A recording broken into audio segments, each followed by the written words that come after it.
তুমি বুঝবে না সুধীরদা, এই বেগুন ক্ষেতটার ওপরেই আমার পুরো সংসারটা টিকে আছে। গাছগুলো যদি মরে যায় তবে মায়া আর মালাকে আমি এ বর্ষায় খাওয়াবো কি? হ্যাঁ, আমি আর কখনো পড়াশোনায় ফাঁকি দেব না বাবা। কাল থেকে সকাল বিকাল দুবেলা নিয়ম করে পড়তে বসবো। তুমি আর রাগ করো না। হ্যাঁ দাদা, ওই পেছনের সারির গাছগুলো আরো অনেক বড় বেগুন লুকিয়ে আছে। ওগুলো আজই না তুললে আবার বেশি পেকে গিয়ে নষ্ট হয়ে যেতে পারে।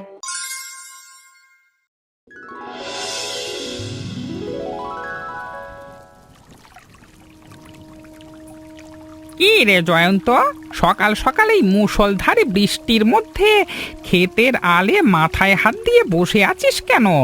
তোকে দেখে তো মনে হচ্ছে মহা চিন্তায় আছিস। আর বলো না সুধীরদা, বুকটা ফেটে যাচ্ছে গো। কয়েকদিন ধরে যেভাবে ঝুম বৃষ্টি হচ্ছে তাতে আমার এই একমাত্র বেগুনের ক্ষেতটা এবার পুরো পচে সাফ হয়ে যাবে গো দাদা, পুরো পচে সাফ হয়ে যাবে। হ্যাঁ, প্রকৃতির ওপর তো আমাদের হাত নাই রে পাগলা, কিন্তু এভাবে ক্ষেতের ধারে বসে উথাল পাথাল চিন্তা করলে কি বৃষ্টির জল থমকে যাবে? কোনো একটা ব্যবস্থা তো করতে হবে। তুমি বুঝবে না সুধীরদা, এই বেগুন ক্ষেতটার ওপরেই আমার পুরো সংসারটা টিকে আছে। গাছগুলো যদি মরে যায় তবে মায়া আর মালাকে আমি এ বর্ষায় খাওয়াবো কি? হ্যাঁ, আমি তোর কষ্টটা খুব ভালো করেই বুঝি জয়ন্ত, কিন্তু মন শক্ত কর। চল, জল নিষ্কাশনের জন্য ক্ষেতের কোণা দিয়ে একটা নালা কেটে দেওয়ার চেষ্টা করি, হয়তো কিছু গাছ বেঁচে যাবে। কোনো লাভ হবে বলে তো মনে হচ্ছে না দাদা। চারিদিকের মাঠ ঘাট সব জলে থই থই করছে। জলটা সরবে কোন দিকে? হাল ছাড়িস না, চাষির ছেলে হয়ে ভাগ্যের উপর ভরসা করে বসে থাকলে চলে না। আয় আয়, আমার কোদালটা নিয়ে আসি, দুজনে মিলে শেষ চেষ্টাটুকু করে দেখি। তুমি যখন বলছো চলো, কিন্তু মনের ভেতরটা একবার ভেঙে চুরমার হয়ে আছে গো। এই সর্বনাশা বৃষ্টি আমাদের মতো গরিবের মেরুদণ্ডটাই একেবারে ভেঙে দিল। ওগো, বাইরে যা ঝড় তুফান শুরু হলো, আমাদের সুমনটা এখনো বাড়ি ফিরলো না কেন? আমার বুকটা যে কেমন করছে। তুমি একটু গিয়ে খোঁজ করো না। সারাদিন তো ছেলেটাকে চোখে চোখে রাখতে পারো না, এখন ঝড় বৃষ্টি শুরু হতেই আমার উপর চিল্লাপিল্লা করছো। হ্যাঁ, ও নিশ্চয় কোথাও আটকে গেছে। তুমি কেমন বাবা গো? এই দুর্যোগের মধ্যে 12 বছরের একটা কচি ছেলে বাইরে পড়ে আছে, আর তুমি ঘরের বারান্দায় দাঁড়িয়ে শান্ত হয়ে জ্ঞান দিচ্ছ। আমি কি ওকে এই ঝড়ের মধ্যে বাইরে যেতে বলেছিলাম, নাকি তুমি ওকে লাই দিয়ে মাথায় তুলেছো? সব সময় খালি আমার দোষ খোঁজা। হ্যাঁ, আমি কখন লাই দিলাম? ও তো দুপুরের পর বলল একটু বন্ধুদের সাথে দেখা করতে যাচ্ছে। এখন যদি ওর কোনো বিপদ আপদ হয়, আমি কিন্তু নিজেকে শেষ করে দেব। আহা, থামবে তুমি এবার? এমনিতেই বৃষ্টির চোটে মাথা গরম হয়ে আছে, তার উপর তোমার এই কান্নাকাটি অপবাদ আর সহ্য হচ্ছে না। আর ছেলে যখন বাইরে যেতে চেয়েছিল তখন যেতে দিলেই বা কেন? হ্যাঁ, মুখ সামলে কথা বলো। নিজের ছেলের জন্য চিন্তা হওয়াটা কি অপরাধ? তুমি যদি এখন ওকে খুঁজতে না যাও, তবে আমি একাই এই ঝড়ের মধ্যে বের হচ্ছি। মাথাটা একদম পাগল করে দিলে। ঠিক আছে, ছাতা নিয়ে এসো, আমি গায়ের মোড়ের দিকে গিয়ে দেখছি ও সুবলদের বাড়ি আছে কিনা। তাড়াতাড়ি যাও। ওগো, ওগো সাবধানে যেও। এই যা বাতাস দিচ্ছে, বড় কোনো গাছের ডালপালা ভেঙে যেন আবার কোনো অঘটন না ঘটে। এত চিন্তা তোমাকে করতে হবে না, আমি সাবধানে যাব, তুমি বরং বাড়িতে সাবধানে থাকো। মালা পিসি, আকাশটা একদম কালো হয়ে এসেছে আর বাতাসটাও খুব জোরে দিচ্ছে। বৃষ্টি খুব হচ্ছে। এবার আমি বাড়ি যাই। বাড়িতে বাবা মা আমার জন্য নিশ্চয়ই খুব চিন্তা করছে। এই সামান্য ঝড় বাতাস দেখে ভয় পেয়ে গেলি সুমন? দেখ তো, গাছ থেকে টপাটপ কত বড় বড় ফজলি আম পড়ছে। এই কয়টা আম নিয়েই তুই বাড়ি চলে যাবি? কিন্তু পিসি, মা বলেছে ঝড় শুরু হলে যেন কখনো আম বাগানে না থাকি। গাছের ডাল ভেঙে মাথায় পড়তে পারে। আমার খুব ভয় করছে পিসি। ধুর পাগল, আমার সাথে থাকলে কোনো ভয় নেই। অন্তত সন্ধ্যা পর্যন্ত আমার সাথে এখানে আম কুড়াতে থাক, দেখবি কত আম জমা হয়। সন্ধ্যা হতে তো আর বেশি দেরি নেই পিসি। তাছাড়া অন্ধকার হয়ে গেল, আমরা বাড়ি ফিরের পথ খুঁজে পাবো না। চলো না, দুজন মিলে এক্ষুনি চলে যাই। আর মাত্র কয়েকটা আম কুড়িয়ে নিই রে সুমন। এই ঝড়ের বাতাসে বড় বড় আমগুলো যেভাবে মাটিতে আছড়ে পড়ছে, না কুড়ালে অন্য কেউ এসে নিয়ে যাবে। কিন্তু এগুলো তো বাবুদের বাগান পিসি, আমাদের এভাবে আম কুড়াতে দেখলে যদি কেউ বকা দেয় বা চোর বলে?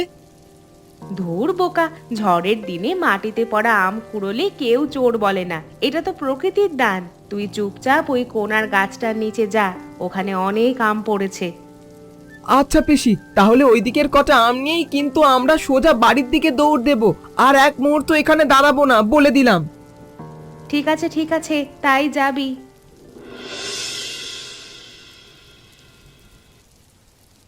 দেখো দেখো বৌদি, আমি কত আম কুড়িয়ে এনেছি।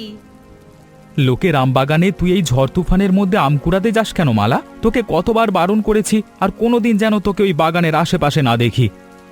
তুমি শুধু শুধু কেন মেয়েটার ওপর অকারণ রাগ করছো গা? ও তো আর কারো গাছ থেকে আম চুরি করতে যায়নি, ঝড়ে মাটিতে পড়া আমই তো কুড়িয়ে এনেছে। দাদা, তুমি আমার ওপর এভাবে রাগ করো না, আমি তো শুধু তোমাদের সবার জন্য এতগুলো আম কষ্ট করে কুড়িয়ে এনেছি। তোকে যদি কেউ চোর অপবাদ দিত, তখন আমার এই সমাজে মুখ দেখানোর দায় হতো না। অভাব থাকতে পারে আমাদের, কিন্তু আত্মসম্মানটুকু তো বিসর্জন দিতে পারি না। আহা, ঘরের লক্ষ্মী মেয়েটা এত ধকল সয়ে আমগুলো আনলো, তা না করে তুমি শুরু করলে নীতি বাক্য। এই আমগুলো দিয়ে কত সুন্দর আচার আর চাটনি হবে বলো তো? হ্যাঁ বৌদি, আমি এই আমগুলো ভালো করে ধুয়ে কেটে তোমাদের সবার জন্য দারুণ আমের চাটনি করে খাওয়াবো। দেখবে দাদার রাগ তখন এক নিমেষে জল হয়ে যাবে। তোদের এই আহ্লাদ দেখেই তো আমার ভয় করে। গরিব ঘরের মেয়েদের এত লোভ ভালো নয় রে মায়া, ভয় হয় বলেই তো রাগ করছি। বোনের ওপর এভাবে কেউ রাগ করে না, ও তো আমাদের ভালোর জন্যই গেছে। চলো মালা, আমগুলো ভেতরে নিয়ে গিয়ে জল দিয়ে ভালো করে ধুয়ে ফেলি। হ্যাঁ বৌদি চলো, দাদাকে এখন আর কিছু বলে লাভ নেই। পেটে যখন খিদে, মুখে আমের চাটনি পড়বে, তখন দাদা নিজেই হাসি মুখে প্রশংসা করবে। কি আর বলি বলো তো?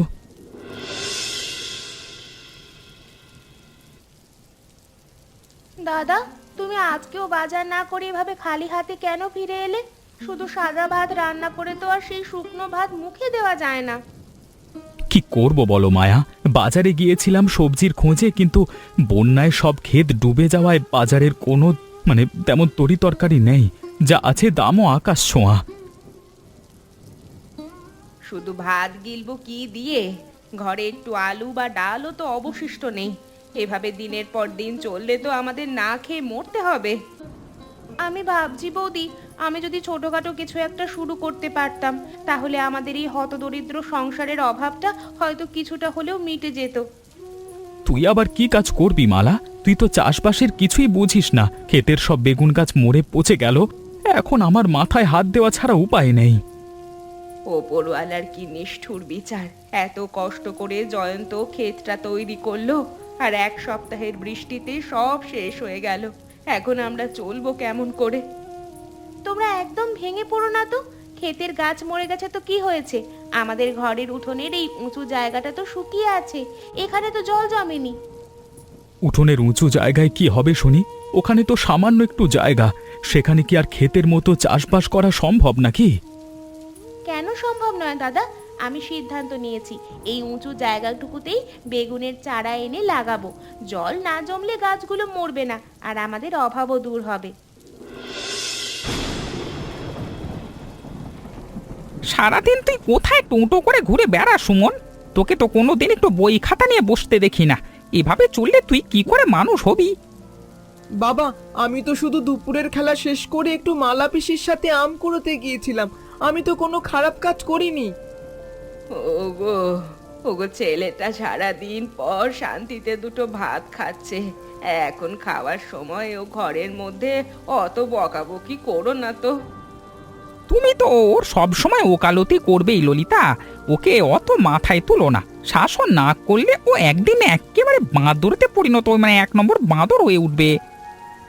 আমি আর কখনো পড়াশোনায় ফাঁকি দেব না বাবা। কাল থেকে সকাল বিকাল দুবেলা নিয়ম করে পড়তে বসবো, তুমি আর রাগ করো না। আমি ওর ভালোর জন্যই বলি ললিতা, গ্রামের কৃষকদের যা অবস্থা, পড়াশোনা না শিখলে ওকে সারা জীবন আমাদের মতোই না খেয়ে ধুঁকে ধুঁকে মরতে হবে। দেখেছো তো, ছেলেটা নিজের ভুল বুঝতে পেরেছে। এখন ওকে বকা বন্ধ করে তুমি নিজের খাওয়াটা শেষ করো দেখি, ঠান্ডা হয়ে গেলে ভালো লাগবে না। আদর তো তুমিই দিচ্ছ, আমি শুধু চাই ও যেন নিজের দায়িত্বটা বোঝে। নে সুমন, তাড়াতাড়ি হাত চালিয়ে খেয়ে নিয়ে লণ্ঠনটা জ্বালিয়ে বইটা নিয়ে বস দেখি। ঠিক আছে বাবা, আমি খেয়েই বই নিয়ে বসবো।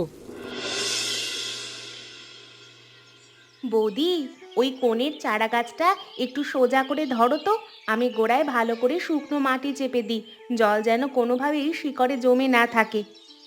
ধরছি রে মালা, কিন্তু দেখ তো এই চারাগুলো কেমন সতেজ আর সবুজ। তোর দাদা হাট থেকে একেবারে বেছে বেছে সবচেয়ে ভালো জাতের বেগুনের চারাগুলো এনেছে। হ্যাঁ বৌদি, আমাদের এই উঠোনের উঁচু জায়গাটুকু চকমক করছে। চারিদিকের মাঠে যতই বন্যা হোক না কেন, এখানকার মাটিতে জল দাঁড়াবেই না। তুই ঠিকই বলেছিস, আমি একটু ঘাস আর আগাছাগুলো টেনে পরিষ্কার করে দিচ্ছি, যাতে চারাগুলো তাড়াতাড়ি আলো বাতাস পেয়ে তরতরিয়ে বেড়ে উঠতে পারে। খুব ভালো করেছো বৌদি, আগাছা থাকলে গাছের সব পুষ্টি ওরা শুষে নেবে। আর শোনো, গাছের গোড়ায় এখন বেশি জল দিও না। আচ্ছা রে বোন, আমি বরং মগ দিয়ে অল্প করে একটু জল চারিদিকে ছিটিয়ে দিই, যাতে মাটির ডেলাগুলো নরম হয়ে শিকড়টাকে শক্ত করে আঁকড়ে ধরে। দেখবে বৌদি, এই গাছগুলো যখন বড় হবে আর বেগুনে বেগুনে পুরো উঠোনটা ভরে যাবে, তখন দাদার মুখের ওই মলিন চিন্তাটা এক নিমেষে দূর হয়ে যাবে। তোর এই ভাঙা সংসারের প্রতি এত টান আর বুদ্ধি দেখে আমার চোখ জুড়িয়ে যায় রে মালা। বাড়ির লক্ষ্মী তুই, তোর হাতের ছোঁয়ায় এই মরা গাছও প্রাণ পেয়ে উঠবে। লক্ষ্মী অলক্ষ্মী ওসব জানি না বৌদি, আমি শুধু চাই আমাদের পরিবারটা যেন দুবেলা দুমুঠো শান্তিতে খেতে পায়। চলো বাকি 3টে চারা ওই সারিবদ্ধ লাইনে লাগিয়ে ফেলি। দাদা দেখেছো এই গাছের বেগুনটার সাইজ কেমন হয়েছে? একবারে চকচকে বেগুনি রং, আর হাত দিলে মনে হয় মাখনের মতো নরম। সত্যিই রে মালা, তোর এই অক্লান্ত পরিশ্রম আর বুদ্ধির তারিফ করতেই হবে। আমি তো ভাবতেও পারিনি এইটুকু উঠোনের উঁচু জায়গায় এত সুন্দর বেগুন ফলানো সম্ভব। সব ওপরওয়ালার ইচ্ছা আর তোমাদের আশীর্বাদ গো দাদা। মাঠে যখন আমাদের সব ফসল জলের নিচে পচে গেল, তখন এই উঠোনের গাছগুলি আমাদের অন্ধকারের মধ্যে আলো দেখালো। তুই ঠিকই বলেছিস বোন, খাতির করলে মাটি যে কখনো কাউকে খালি হাতে ফিরিয়ে দেয় না, তুই তার বড় প্রমাণ রে। নে, এই ঝুড়িতে আরো কয়েকটা বড় বেগুন পেড়ে রাখ। হ্যাঁ দাদা, ওই পেছনের সারির গাছগুলো আরো অনেক বড় বেগুন লুকিয়ে আছে। ওগুলো আজই না তুললে আবার বেশি পেকে গিয়ে নষ্ট হয়ে যেতে পারে। জয়ন্ত কাকু, ও মালা পিসি, দেখো আমিও চলে এসেছি তোমাদের সাহায্য করতে। বারে বাহ, এত বড় বড় বেগুন হয়েছে, আমি কি কটা তুলবো? আরে সুমন যে, তুই আবার সকাল সকাল এখানে এসে হাজির হলি। ঠিকঠাক মতো হাত দিয়ে তুলবি কিন্তু, গাছের ডালপালা যেন আবার ভেঙে না ফেলিস। তুমি সব সময় আমাকে ছোট ভাবো কাকু, আমি খুব সাবধানে বোটা ধরে আলতু করে টান দেব। দেখো কেমন টপাটপ ঝুড়িতে এসে জমা হয়। আসুক না দাদা, সুমন আসাতে তো ভালোই হলো। নে সুমন, তুই এই বাঁ দিকের গাছগুলো থেকে বেছে বেছে বড় বেগুনগুলো এই বড় ঝুড়িটায় রাখ দেখি।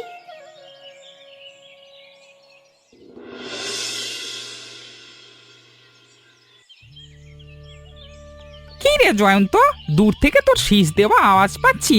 তোর মুখ এত খুশি খুশি লাগছে কেন? তোকে দেখে তো মনে হচ্ছে তুই কোনো জাদুর চিরাগ পেয়েছিস। কপাল খুলে গেছে সুধীরদা, একবারে মিরাক্কেল হয়ে গেছে। মালার কথা মতো উঠানে যে বেগুন চাষ করেছিলাম, বাজারে আজকে তার দর দেখে আমার নিজেরই বিশ্বাস হচ্ছিল না। বলিস কি রে? তা কত করে কেজি বিক্রি করলি? আর শহরের বড় ব্যবসায়ীরা তোর এই তাজা বেগুন দেখে কি বললো? বাজারে এখন কোনো আনাজপাতি নেই বললেই চলে, তাই আমার ওই চকচকে বেগুনি রঙের বেগুনগুলো দেখা মাত্রই ব্যাপারীরা হুড়োহুড়ি করে চড়া দামে সব কেড়ে কুড়ে নিয়ে নিল। তোর ঘরের লক্ষ্মী মেয়েটার বুদ্ধিতেই আজকে তোর এই পরিশ্রম, ভাঙা সংসারে আবার জোয়ার এলো রে জয়ন্ত। ওর পরিশ্রম সত্যিই সার্থক হয়েছে। তুমি ঠিকই বলেছ দাদা, এই থলে ভর্তি টাকার দিকটা তাকালেই মনটা শান্ত হয়ে যায়। আমি তোমাকে একটা কথা বলি সুধীরদা, তুমিও এবার আমার মতো এই অভিনব উপায়ে বেগুন চাষ করো। আমার বাড়ির উঠানেও তো খানিকটা উঁচু জমি পড়ে আছে, ভাবছি তোর দেখা দেখি আমিও এবার ওই ফাঁকা জায়গাটায় কোদাল চালাবো। একদম দেরি করো না দাদা, কালকে সকালেই আমি তোমাকে কিছু ভালো জাতের বেগুনের চারা এনে দেব। দুজনে মিলে তোমার উঠানটাও সাজিয়ে ফেলবো। তোর এই ভালো মনের জন্যই ওপরওয়ালা তোকে 2 হাত ভরে দেবে রে ভাই। চল, রাত হয়ে যাচ্ছে, ঘরে গিয়ে মায়া আর মালাকে সুখবরটা দিবি। চল। চলো দাদা।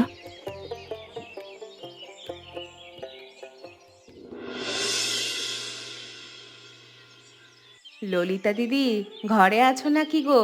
এই দেখো, আমাদের ঘরের গাছের প্রথম চালানের এক ঝুড়ি তাজা বেগুন তোমার জন্য নিয়ে এসেছি। ও মা মায়া, এই যে দেখি একেবারে রাজভোগের মতো বেগুন রে। তা এতগুলো বেগুন তোমরা নিজেরা বাজারে বিক্রি না করে আমার জন্য নিয়ে এলে কেন? দিদি, বাজারে তো অনেক বেগুনই চড়া দামে বিক্রি হয়েছে, কিন্তু বিপদের দিনে তোমরা যেভাবে আমাদের পাশে ছিলে, সেই ভালোবাসার দাম কি টাকায় মাপা যায়? তোদের এই বড় মনটার জন্যই তো ওপরওয়ালা তোদের দিকে মুখ তুলে চেয়েছেন রে। মালা, সত্যি বলছি রে, বেগুনগুলো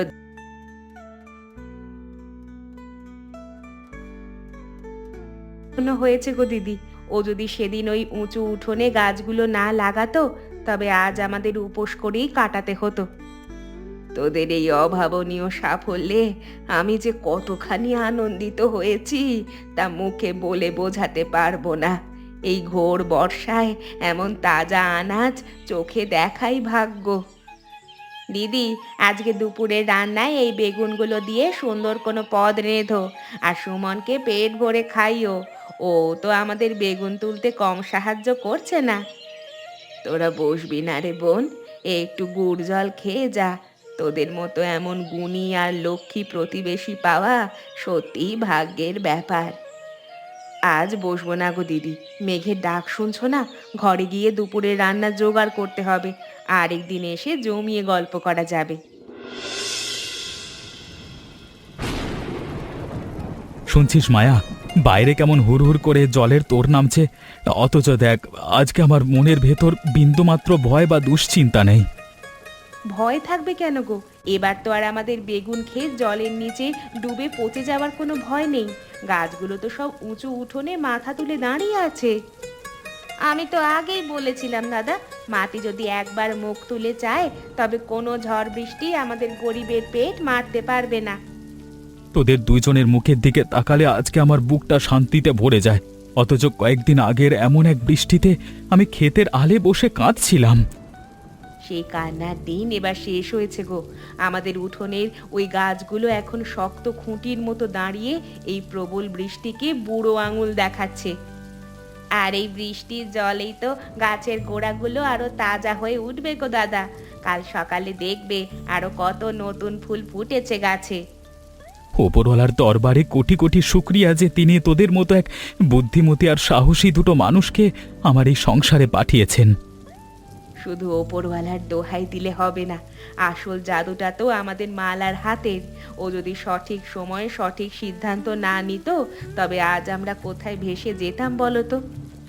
তোমরা আমাকে আর অত মাথায় তুলো না তো।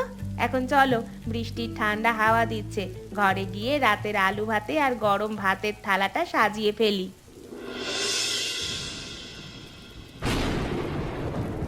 কি সুন্দর বৃষ্টির ছাঁট আসছে রে মালা। এই মেঘলা দিনে উনুনের ওপর গোবিন্দভোগ চাল আর সোনামুগ ডালের খিচুড়ির যা গন্ধ বেরোচ্ছে না, আমার নিজেরই এখন খিদে পেয়ে যাচ্ছে। ঠিক বলেছ গো বৌদি, এই বাদল দিনে গরম খিচুড়ির সাথে যদি মচমচে বেগুন ভাজি না থাকে, তবে কি আর খাওয়াটা জমে? দেখো তো বেগুনগুলো কেমন চাক চাক করে কেটেছি। বাহ, একেবারে নিখুঁত গোল হয়েছে রে। নে, আর দেরি করিস না, কলার ভেলায় রাখা বেগুনগুলোর গায়ে ভালো করে হলুদ, নুন আর সামান্য একটু লঙ্কার গুঁড়ো মাখিয়ে নে। এই নুন হলুদটা মাখিয়ে মিনিট 5 রেখে দি বৌদি, তাহলে বেগুনের ভেতরের জলটা মরে যাবে আর ভাজার সময় তেলও কম টানবে। তোর এই রান্না বান্নার হাত আর বুদ্ধি দেখে তো আমি অবাক হয়ে যাই রে। কড়াইয়ের তেলটা গরম হতে হতেই তুই বেগুনের চাকগুলো একে একে তেলের ওপর ছেড়ে দে। তেল থেকে ধোঁয়া উঠছে বৌদি, এই আমি প্রথম চালের 4টে বেগুন ভাজি কড়াইতে ছাড়লাম। একটু ধিমে আঁচে লাল লাল করে ভাজিস বোন। ওপরটা যেন মচমচে হয় আর ভেতরটা একেবারে মাখনের মতো গলে যায়। তোর দাদা কিন্তু এমন ভাজিই পছন্দ করে। কোনো চিন্তা করো না বৌদি, দাদাকে আজকে এমন তৃপ্তি করে খাওয়াবো না যে ও ক্ষেতের বেগুনের দুঃখ একেবারে ভুলেই যাবে।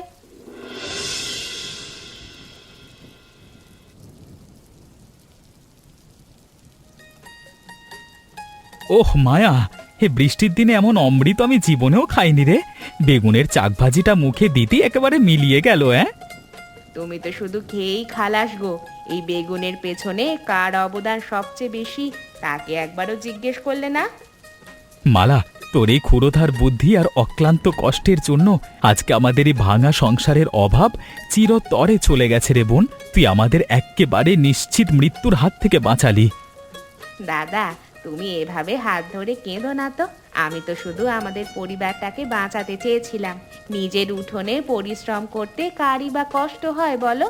এইটুকু কষ্ট করা কোনো ব্যাপার নয় দাদা, আর কষ্ট তো তোমরাই বেশি করেছো।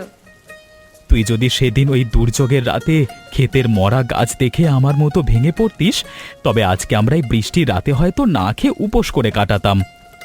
ঠিকই বলেছ গো। আমাদের মালার হাতের ছোঁয়ায় আর লক্ষ্মী পায়েই আজ আমাদের ঘরে থলে ভর্তি টাকা এসেছে আর পেটে এমন রাজভোগ জুটেছে। ওপরওয়ালা যেন প্রতিটা ঘরে তোমাদের মতো এমন গুণবতী বোন আর বউ দেয় রে।